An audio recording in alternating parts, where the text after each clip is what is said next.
نسألك يا من هو الله. بسم اللہ الرحمن الرحیم نحمدہ ونصلی علی رسولہ الکریم اما بعد فاعوذ باللہ من الشیطان الرجیم بسم اللہ الرحمن الرحیم. معزز سامعین السلام علیکم ورحمۃ اللہ وبرکاتہ. محترم سامعین، آج میں آپ کے ساتھ ایک ایسا ایمان افروز واقعہ جو ہے وہ شیئر کرنے والی ہوں جس سے سن کر یقیناً ہمارا ایمان جو ہے وہ تازہ ہوگا اور ہمارا اللہ کے ساتھ تعلق جو ہے اور مضبوط ہوگا. معزز سامعین، اللہ تعالیٰ فرماتے ہیں اے بندے، ایک تیری چاہت ہے، ایک میری چاہت ہے. اگر تو اپنی چاہت کو پورا کرنے کی کوشش کرے گا تو تجھے میں اتنا تھکا دوں گا لیکن ہوگا پھر بھی وہی جو میری چاہت ہے. اور اگر تو اپنی چاہت کو میری چاہت کے تابع کر دے گا تو پھر میں تیری آنکھ بن جاؤں گا جسے تو دیکھتا ہے، میں تیرا کان بن جاؤں گا جسے تو سنتا ہے، میں تیرا ہاتھ بن جاؤں گا جسے تو پکڑتا ہے، میں تیرے پاؤں بن جاؤں گا جسے تو چلتا ہے. معزز سامعین، حضرت علی رضی اللہ تعالیٰ عنہ فرماتے ہیں لا تخف الا ذنبک، کسی سے نہ ڈر مگر اپنے گناہوں سے ڈر. ولا ترج الا ربک، کسی سے امید نہ رکھ مگر اپنے رب سے امید رکھ، اپنے پروردگار سے امید رکھ. تو معزز سامعین، میں آج جو آپ کے سامنے واقعہ پیش کروں گی وہ امیر شجاع متولی قاہرہ کا ہے.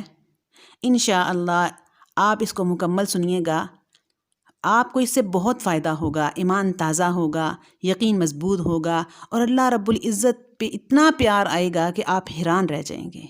انشاءاللہ آپ کو یہ ضرور فائدہ دے گا.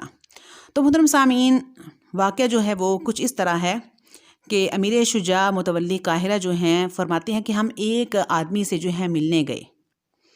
ہم جب اس کے پاس گئے تو اس کے پاس جو ہیں بہت خوبصورت بچے جو ہیں وہ کھیل رہے تھے، جبکہ ہم نے دیکھا وہ خود جو ہے ایک نارمل شکل کا گندمی رنگ کا تھا، اتنا خوبصورت نہیں تھا، عام سے اس کی جو ہے وہ شکل تھی.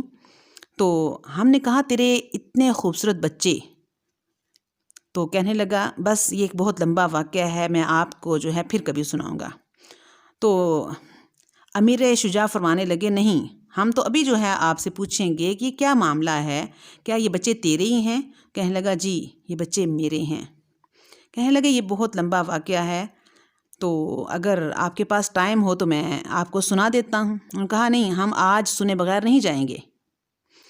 تو وہ آدمی کہنے لگا میں ایک کاشتکار آدمی تھا، فصل کی کاشت جو ہے وہ کرتا تھا، جب فصل کٹتی تو میں اس کو لے کر بیچنے کے لیے جو ہے ملک شام چلا جاتا. اسی طرح اب بھی میں جو ہے اس کو فصل کو تیار ہونے کے بعد بیچنے کے لیے ملک شام چلا گیا. کچھ فصل جو ہے اس کا حصہ میں نے لوگوں کو ادھار پہ دے دیا 6 مہینے پر، اور ایک دکان جو ہے میں نے خرید دی شام میں. آدھا حصہ میں نے اس میں سے رکھ لیا کہ میں اس کو تھوڑا تھوڑا کر کے بیچوں گا اور 6 مہینے کے بعد پیسے لے کر میں اپنے واپس جو ہے وطن چلا جاؤں گا. کہتے ہیں کہ وہ آدمی کہنے لگا کہ میں دکان پر بیٹھا ہوا تھا، میری فصل جو ہے وہ گھوڑوں کی خوراک بنتی تھی، جیسے چنے ہوتے ہیں. تو ایک دفعہ دکان پہ بیٹھا ہوا تھا کہ ایک عیسائی عورت نصرانیہ جو ہے وہ کافرہ ایک بوڑھی خادمہ کو ساتھ لے کر جو ہے گھوڑے کی خوراک خریدنے کے لیے میرے پاس آئی. کہتے ہیں کہ وہ اتنی خوبصورت کہ میں اس کو دیکھ کے سوچتا رہا پتہ نہیں اتنی خوبصورت ہے تو حوریں کیسی ہوں گی. جب پیسے دینے کا وقت آیا تو میں نے اسے بہت کم قیمت پر جو ہے اس کو سودا دیا. تو 2-4 دن بعد وہ جو ہے وہ پھر آئی، میں نے سستا اس کو سودا دیا، پہچان گئی میری شکل سے اور میرے معاملے سے اور سستا سودا دینے سے کہ اس مرد کی نیت جو ہے وہ ٹھیک نہیں ہے. جب تیسری اور چوتھی مرتبہ سامان لینے کے لیے آئی تو میں نے جو ہے اظہار کر دیا میرے دل میں تمہاری محبت ہے، میں تمہارے بغیر جو ہے وہ رہ نہیں سکتا. اس نے کہا سنو، 3 آدمی قتل ہوں گے، اگر میرے خاوند کو پتہ چل گیا، ایک میں، ایک یہ بوڑھی میرے ساتھ جو خادم آتی ہے، ایک یہ، ایک تو، تینوں قتل ہو جائیں گے. میں نے کہا کوئی بات نہیں، اگرچہ قتل ہو جاؤں گا تیرے ساتھ مل کے ہی قتل ہوں گا نا. اب یہ لفاظی جو ہے کام کر گئی، عورت مسکرائی کہ یہ ایسا پاگل ہے. تو محترم سامعین، وہ آدمی کہنے لگا کہ میں نے اس کو مسکراتے ہوئے جو ہے گناہ کی پیشکش کر دی. اس نے کہا 50 دینار لوں گی، بڑی بھاری قیمت تھی اس وقت، وہ ادا کرو تو میں تیرے پاس آنے کے لیے تیار ہوں. آدمی کہنے لگا کہ میں ایک سمندر کے کنارے جو ہے وہ پہلے سے گھر لیا ہوا تھا کرائے پر، میں نے اسے کہا کہ 50 دینار لو اور وہاں آ جانا۔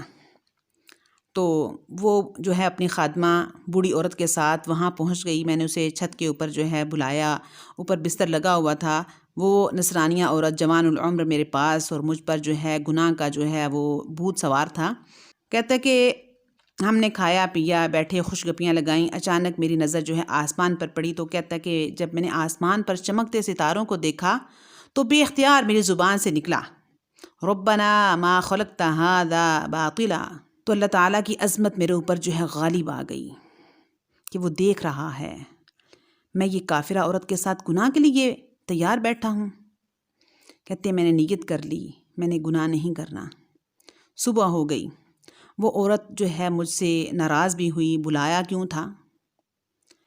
کچھ دن بعد جو ہے پھر دوبارہ آئی، پھر وہ سامان لینے آئی، سودا لینے آئی۔ کہنے لگا اب جب دن کی روشنی میں نے اس کے چہرے پر نظر ڈالی تو چمکتا ہوا چاند تھی۔ میرے دل نے کہا تو کہاں کا بایزید آ گیا، تو کہاں کا جنید بغدادی آ گیا، اگر یہ تیار ہے گناہ کے لیے تو کر لے، توبہ کر لینا۔ میرے دل نے مجھے پھر بہکایا، یہاں تک کہ میں نے اسے کہا اچھا دوبارہ آنا۔ اب جو ہے وہ کہنے لگی نہیں، اب 100 دینار۔ میں نے 100 دینار جو ہے اس کو دینے کے لیے جو ہے پیشکش کر دی۔ جب وہ دوسری مرتبہ آئی تو میرا وہی حال، مجھے احساس ہوا اللہ تعالیٰ مجھے دیکھ رہے ہیں۔ میں پھر گناہ سے بچ گیا۔ اب کہ وہ اتنی خفا ہوئی کہ اس نے مجھے برا بلا جو ہے تو نہ کہا، لیکن وہ ناراض ہو کر چلی گئی۔ جب تیسری مرتبہ آئی تو میں نے اس کو دیکھ کر جو ہے پھر کہا تو کہنے لگی اب جو مرضی کر لے، میں نہیں آؤں گی، 500 دینار لوں گی۔ یہ بہت بھاری قیمت تھی۔ میں نے 500 دینار بھی جو ہے اس کو دینے کے لیے حامی بھر لی۔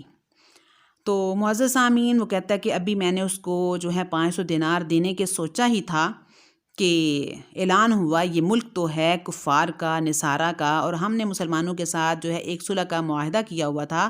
اس معاہدے کی مدت جو ہے ختم ہو گئی ہے، لہٰذا جتنے مسلمان اس شہر میں ہیں ان کو 1 ہفتے کی مہلت دی جاتی ہے اور کاروبار سمیٹ کر اپنے ملک جو ہے واپس چلے جائیں۔ تو آدمی کہنے لگا اعلان ہونے کے بعد حالات ہی بدل گئے۔ میں نے جن لوگوں سے قرضہ لینا تھا وہ لیا، اور چونکہ یہ جو فصل ہمارے ملک میں ہوتی تھی اس ملک میں جو ہے نہیں ہوتی تھی، اس کی قیمت بھی جو ہے بہت زیادہ بڑھ گئی تھی۔ مجھے مال تجارت میں بہت نفع ہوا اور میں وہاں سے جو ہے اپنا مال لے کر اپنے ملک جو ہے اپنے وطن جو ہے واپس آ گیا۔ تو محترم سامعین، کچھ دنوں کے بعد مسلمان بادشاہ الملک الناصر نے ان پر جو ہے حملہ کیا۔ آخر جو ہے جنگ ہوئی اور مسلمان جو ہیں وہ غالب رہے۔ اس دوران مجھے وہ آدمی کہتا ہے کہ خیال آیا کیوں نہ جو ہے میں یہاں سے 1-2 باندیاں لے لوں، مجھے ان سے جو ہے نفع ہوگا۔ میں نے ایک باندی لی، اللہ کی شان کہ وہ جا رہی تھی اور سلطان کا کوئی نمائندہ تھا، اس کو وہ جو ہے پسند آ گئی۔ اس نے سلطان کے لیے لینی تھی۔ اس نے جو ہے مجھے کہا کہ باندی چاہیے، تو میں نے اس کو کہا 100 دینار۔ اس نے کہا ٹھیک ہے، میرے پاس جو ہے اس وقت 90 ہیں، تو 10 جو ہیں وہ ادھار کر لو۔ میں نے کہا کوئی بات نہیں۔ اس نے 90 جو ہیں وہ دینار دیے اور باندی مجھ سے لی اور جا کر اپنی طرف سے شاہ کو جو ہے اس نے پیش کر دی۔ شاہ جو ہے وہ بہت خوش ہوا۔ تو کہتے ہیں کہ جب اس نے کہا کہ میں 90 دینار دے کر آیا ہوں اور 10 دینار جو ہے وہ ادھار ہیں، تو شاہ نے کہا وہ بڑا اچھا بندہ ہے جس نے تجھ سے ادھار کر لیا، اس کے بدلے ہمارے پاس بہت سی عورتیں دشمن کی گرفتار ہیں، اس بندے کو جا کر کہو جو چاہے ان میں سے وہ آ کر پسند کر لے 10 دینار پر۔ کہتے ہیں میں دیکھنے گیا تو وہی نصرانیہ عورت وہاں گرفتار عورتوں میں بیٹھی مجھے نظر آئی۔ میری جو ہے اس پر جب نظر پڑی میں نے کہا مجھے یہ چاہیے۔ انہوں نے کہا ٹھیک ہے آپ لے لو۔ جب میں نے ان کو کہا تو انہوں نے اس کو میرے حوالے کر دیا۔ عورت حیران ہو کر مجھے دیکھتی اور میں عورت کو حیران ہو کر دیکھتا۔ تو میں نے اس کو کہا دیکھو 500 دینار تجھے دیے تھے اور تو آتی نہیں تھی، اور میں بھی گناہ سے ڈرتا تھا، اب میرے اللہ نے 10 دینار کے بدلے میں مجھے تیرا مالک بنا دیا، لیکن میرے دل کے اندر ایک ڈر ہے، میرے نفس کی خواہش اس میں شامل ہے۔ وہ کہنے لگی اچھا اگر تو اللہ کے ڈر کی وجہ سے گناہ سے رکے تھے تو میں کلمہ پڑھ کر مسلمان ہوتی ہوں۔ وہ اللہ اتنا عظیم ہے، تم جیسا نوجوان انسان اور میری جیسی خوبصورت عورت اور پھر گناہ سے بچے۔ اس نے کلمہ پڑھا اور مسلمان ہو گئی۔ معزز سامعین، وہ آدمی کہنے لگا میں اس کو جو ہے قاضی کے پاس جو ہے شہر لے کے آ گیا، یہ عورت ہے اور نصرانیہ تھی، اب مسلمان ہو گئی ہے، اب ہم کیا کریں؟ اس نے عورت سے پوچھا کہ تم اسے نکاح کرنا چاہتی ہو؟ اس نے کہا ہاں۔ تو معزز سامعین، قاضی نے جو ہے اس آدمی کا جو ہے اس نصرانیہ عورت جو نو مسلم تھی اس کے ساتھ جو ہے اس کا نکاح کر دیا۔ کہنے لگا کہ اب وہ میری بیوی بن گئی، میں اسے لے کر گھر آ گیا۔ کہتے ہیں کہ آدمی کہنے لگا چند مہینوں کے بعد اعلان ہوا کہ بادشاہ کے درمیان پھر معاہدہ ہو گیا، جتنی قیدی عورتیں ہیں ان سب کو واپس کیا جائے۔ کہنے لگا کہ میرے دل پہ ایک غم طاری ہو گیا کہ اب یہ واپس چلی جائے گی۔ میں گھر گیا تو مجھے پریشان دیکھ کر کہنے لگی کیا ہوا، کیا معاملہ ہے؟ میں نے اس کا کہا کہ اب تو واپس چلی جائے گی۔ کہنے لگی نہیں، مجھے پتہ ہے کہ میں نے کیا کہنا ہے، مجھے بادشاہ کے قاصد کے پاس لے جاؤ۔ تو وہ آدمی کہنے لگا کہ ٹھیک ہے، ایک مسلمانوں کا وہاں نمائندہ ہے، ایک کافروں کا نمائندہ ہے، ان کے سامنے جو ہے وہ ہم جاتے ہیں، پیش ہوتے ہیں، تو دیکھیں کیا معاملہ جو ہے ہمارے ساتھ ہوتا ہے۔ جو کافروں کا نمائندہ تھا اس کو اس عورت نے کہا کہ میں واپس نہیں جانا چاہتی۔ اس نے پوچھا کیوں؟ اس نے کہا کہ اب میں کلمہ پڑھ کر مسلمان ہو چکی ہوں، مسلمان عورت اب کسی نصرانی کے نکاح میں نہیں رہ سکتی، پھر میں امید سے بھی ہوں، اب میرے خاوند کے سوا کسی اور کا میرے ساتھ کوئی واسطہ، کوئی تعلق نہیں ہے۔ تو وہ جو کافروں کا نمائندہ تھا اس نے کہا تیری والدہ نے مجھے کہا تھا کہ اس کو میرے پاس لے آنا، اگر وہ نہ آئے تو یہ اس کا ایک بیگ ہے، یہ اس کو میری طرف سے جو ہے وہ اس کی امانت ہے، یہ اس کو پہنچا دینا۔ تو آدمی وہ کہنے لگا کہ ہم اس بیگ کو لے کر گھر آئے، جب ہم نے اس بیگ کو کھولا تو اس کے اندر سے جو ہے عورت کے بہت زیادہ خوبصورت کپڑے نکلے، بہت سا اس کا مال جو ہے نکلا، اور 3 تھیلیاں بھی اس میں پڑی ہوئی تھیں۔ ان کو کھولا تو ایک میں 50 دینار تھے جو میں نے اس کو دیے تھے، دوسری میں 100 دینار تھے، اور تیسری تھیلی میں 500 دینار تھے۔ میں نے اللہ کی رضا کے لیے پیسوں کو چھوڑا، گناہ کو چھوڑا، میرا اللہ کتنا بڑا ہے، اس نے پیسے بھی لٹا دیے اور اس عورت کا مال بھی مجھے جو ہے وہ ملا۔ تو اللہ تعالیٰ جو ہے بندے پر اتنا کرم فرماتے ہیں، اتنی مہربانیاں جو ہے کرتے ہیں۔ انسان ہے جو غفلت میں پڑا ہوا ہے، اللہ تعالیٰ ہم سب کو گناہوں سے محفوظ فرمائے، اللہ تعالیٰ کی چاہت پر ہمیں اپنی زندگیاں جو ہیں وہ گزارنے کی توفیق عطا فرمائے۔ جو شخص اللہ کی رضا کے لیے گناہ کو چھوڑتا ہے اللہ تعالیٰ اس کو بے سہارا نہیں چھوڑتے۔ ما کان للہ کان اللہ لہ، جو اللہ کا ہو جاتا ہے اللہ اس کا ہو جاتا ہے۔ اللہ تعالیٰ ہم سب کو اپنی چاہت کے مطابق زندگی گزارنے کی توفیق عطا فرمائے۔ السلام علیکم ورحمۃ اللہ وبرکاتہ۔